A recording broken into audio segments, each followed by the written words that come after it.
Hi friends, welcome to positive place. எல்லாம் எப்படி இருக்கீங்க? நல்லா இருக்கீங்களா? நான் நல்லா இருக்கேன், நீங்களும் நல்லா இருப்பீங்கன்னு நம்புகிறேன்.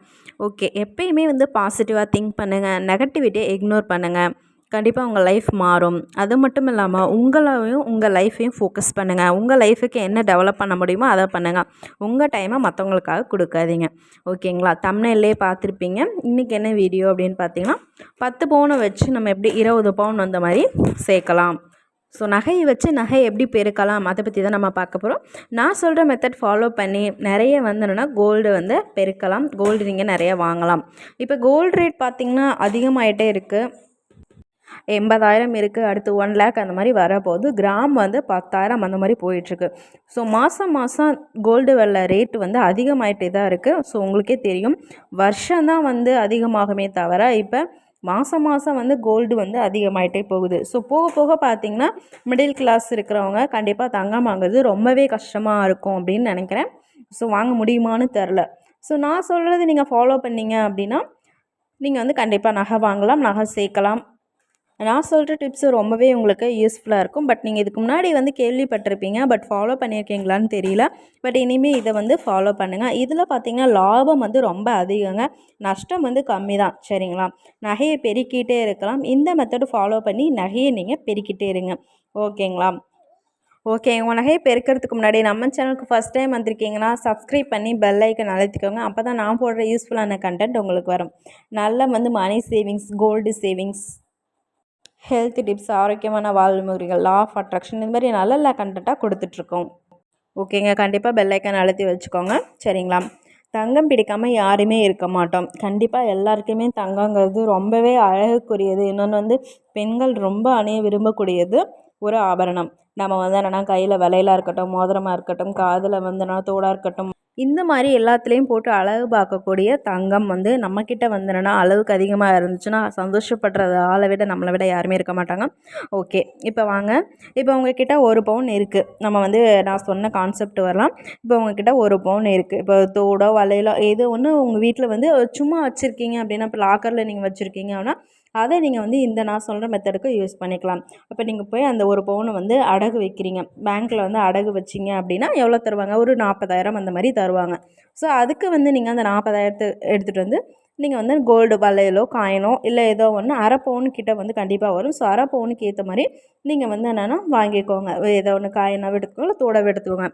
இதில் எப்படி லாபம் பார்க்கலாம் அப்படின்னா, இப்போ அடகு வைக்கிறோம், அடகு வச்ச நகையை வாங்கி நாங்கள் நகை அடகு வச்ச பணத்தை வாங்கி நாங்கள் நகை வாங்கணுமா அப்படின்னு உங்களுக்கு டவுட் வரலாம். உங்களுக்கே தோணும், 40,000 அப்படிங்கிறது ஒரு கடன் தானே, பேங்க்கில் போய் நம்ம கட்டணும், வட்டி கட்டணும், இந்த மாதிரிலாம் கேட்கலாம். இது நஷ்டம் இல்லையா, இது லாபம் தானே எப்படி சொல்கிறீங்க? இப்போ 1 பவுன் நகை அடகு வச்சுருக்கோம், கடன் 40,000 வாங்கியிருக்கோம், அதுக்கு இன்ட்ரெஸ்ட் சேர்த்து பே பண்ணணும். அதில் வாங்கின நகை எப்படி சேமிப்பாக மாறும்? அங்கே தான் உங்களுக்கு சீக்ரெட்டே இருக்குது. இப்போ வாங்குகிற நகை 40,000க்கு 1/2 பவுன் செய்கூலி சேதாரம் அதோடு சேர்த்து 45 அந்த மாதிரி வருதுன்னு வைங்க. இன்னும் 6 மந்த்துக்கு அப்புறம் எவ்வளோ வரும்னு நினைக்கிறீங்க? இதே மாதிரி வாங்க முடியுமா உங்களால்? கண்டிப்பாக முடியாது. ஏன்னா இன்றைக்கி இருக்கிற தங்கம் அப்பப்போ இன்க்ரீஸ் ஆகிட்டே தான் போகுது. செய்கூலி எல்லாமே இன்க்ரீஸ் ஆகிட்டே தான் போகுதே தவிர கண்டிப்பாக அது கம்மியாகிற மாதிரி தெரியல. இப்போ ஒரு 50,000 கூட ஆகலாம். அப்படியே போகும்போது சீரியஸாக அது உங்களுக்கு லாபம் தானே, ப்ராஃபிட் தானே வரும். ஸோ நகை என்னென்னா 40,000க்கு கண்டிப்பாக பேங்க்கில் வச்சிங்கன்னா வட்டி கம்மி தான். அதுவும் இல்லாமல் பேங்க்கில் வருஷத்துக்கு ஒரு வாட்டி நீங்கள் வட்டி கட்டிக்கலாம். மொத்த தொகையை 40,000 கட்டி 40,000 மீட்க சொல்ல. இப்போ நீங்கள் வேலைக்கு போகிறவங்களா இருக்கலாம், இல்லை உங்கள் ஹஸ்பண்ட் வேலைக்கு போகிறவங்க கொஞ்சம் கொஞ்சமாக கட்டுங்க. மாதம் ஒரு 2,000 3,000 அந்த மாதிரி, இல்லை பல்காக கிடைக்கும் போது அந்த மாதிரி கொஞ்சம் கொஞ்சமாக கட்டி பே பண்ணி நீங்கள் கண்டிப்பாக நகையை மீட்டுருவீங்க. நீங்கள் ஒரு கமிட்மெண்ட் மாதிரி அதை வச்சுக்கோங்களேன். ஏன்னா அப்போ தான் நீங்கள் நகை அதிகமாக்கவே முடியும். இப்போ கண்டிப்பாக பேங்க்கில் நகை இருக்குதுன்னு சொன்னால் நமக்கு என்னென்னா கண்டிப்பாக அது எப்படா மீட்கும் அப்படின்னு சொல்லி நமக்கே ஒரு இன்ட்ரெஸ்ட் ஆகும். கண்டிப்பாக அதுக்கு பணத்தை சேர்த்து நம்ம மீட்க ஆரம்பிச்சிருவோம். ஸோ அதனால் நம்ம ரெஸ்பான்சிபிளாக இருந்து கண்டிப்பாக நகையை மீட்டுருவோம். இப்போ மொத்தமாக 40 வச்சா 40மே நம்ம கட்ட முடியாது. நீங்கள் ஒரு 2,000 3,000 இல்லை சீட்டு கட்டி மீட்டலாம், இல்லை ஏலச்சீட்டு போடலாம். உங்கள் பக்கத்தில் யாராவது அந்த மாதிரி போட்டிருந்தா கட்டுங்க. 100% இந்த மாதிரி நீங்கள் பண்ணும்போது அது ப்ராஃபிட்டில் தான் போய் முடியும். சரிங்களா? இப்போ உங்ககிட்ட 10 பவுன் இருந்தால் அதை வச்சு நீங்கள் அடகு வச்சிங்கன்னா கண்டிப்பாக 4 லட்சம் அந்த மாதிரி கிடைக்கும். 4 லட்சத்துக்கு நீங்கள் 5 பவுன் வாங்கலாம். நான் சொன்ன மெத்தடில் நீங்கள் அதை வாங்குனீங்க அப்படின்னா உங்கள்கிட்ட அந்த 10 பவுன் பேங்க்கில் இருக்குது. இப்போ 5 பவுன் புதுசு வாங்கியிருக்கீங்க. ஸோ டோட்டலாக சேர்த்தா 15 பவுன் இருக்குது.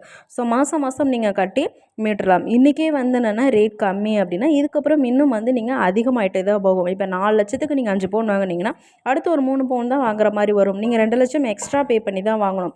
விலை அதிகமாகிட்டே தான் போகுது. சரிங்களா? கண்டிப்பாக வந்து தங்கத்தோட விலை குறையிற மாதிரி இல்லை, உங்களுக்கே தெரியும். சரிங்களா? ஸோ 5 பவுன் நம்ம உடனே போய் கடையில் போய் வாங்க முடியுமா? உங்களுக்கே வந்து என்னென்னா புரியும். வாங்கவே நம்ம முடியாது. கொஞ்சம் கொஞ்சமாக தான் முடியும். அது வந்து என்னென்னா ரொம்ப ஹையர் கிளாஸ் அந்த மாதிரினா அவங்க வாங்கலாம். பட் நம்மளால் வந்து என்னென்னா போய் 5 பவுன் ஸ்ட்ரைட்டாக போய் நம்ம கட்டி வாங்க முடியுமா? முடியாது. ஸோ 1 லேக் வந்து என்னென்னா அந்த மாதிரி ஏதோ அதுக்கேற்ற மாதிரி நம்ம வாங்குவோம். சரிங்களா? ஸோ இப்போ நீங்கள் வந்து இந்த 5 பவுன் நான் சொன்ன மெத்தட்லாம் வந்து 2 லட்சம் அந்த மாதிரி ப்ராஃபிட் வரும். 10 பவுனுங்கிறது 5 பவுன் ப்ளஸ் 15 பவுன் அந்த மாதிரி எக்ஸ்ட்ரா தான் உங்களுக்கு வரும். ஸோ கண்டிப்பாக இந்த மெத்தட் லாபம் தாங்க. உங்களுக்கு புரியும்னு நினைக்கிறேன். 100% இது லாபம் தான். என் ஃப்ரெண்டு இப்படி தான் வாங்கினாங்க. ஸோ அதை என்கிட்ட சொன்னாங்க. நான் வந்து அதை நான் எப்படி வந்து பண்ணிக்கிட்டேன் அப்படின்னா, என்னோடய ஆரம் வந்து வீட்டில் சும்மா தாங்க இருந்துச்சு. அது 3 பவுன் வரும். ஸோ இந்த 3 பவுன் ஆரத்தை நான் வந்து எப்பயுமே ரெகுலராக சேட்டுக்கிட்ட நாங்கள் வந்து நகை வாங்குகிற கடை ஒன்று இருக்குது. அந்த நகை கடையில் வந்து அந்த நகையை வச்சு என் ஹஸ்பண்டுக்கு வந்து என்னென்னா ஒரு செயின் வந்து 3 பவுனில் வாங்கிட்டேன். வாங்கி அதை கொடுத்துட்டேன். ஸோ அது வந்து என்னோடய நகை வச்சு நான் அடகு வச்சு தான் வந்து கொடுத்தேன். ஸோ நாங்கள் வந்து மாதம் மாதம் வந்து கட்டிகிட்டே தான் வந்தோம். எங்களுக்கு தெரிஞ்ச சீட்டுனால நான் 2 வருஷம் டைம் எடுத்துக்கிட்டேன்.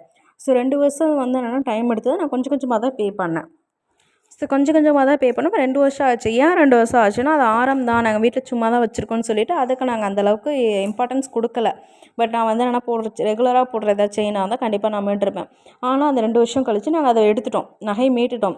ஸோ இப்போ அது ஒரு 3 பவுன். இப்போ என் ஹஸ்பண்டோட செயின் ஒரு 3 பவுன். ஸோ டோட்டலாக சேர்த்தா எங்கள்கிட்ட 6 பவுன் இருக்குது.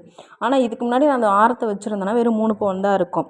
ஆனால் எங்களுக்கு பார்த்தீங்கன்னா இப்போ அந்த 3 பவுனுங்கிறது கிட்டத்தட்ட 1 பவுன் 1 லட்சம், 3 பவுன் 3 லட்சம். ஸோ 3 லட்சம் ப்ராஃபிட்.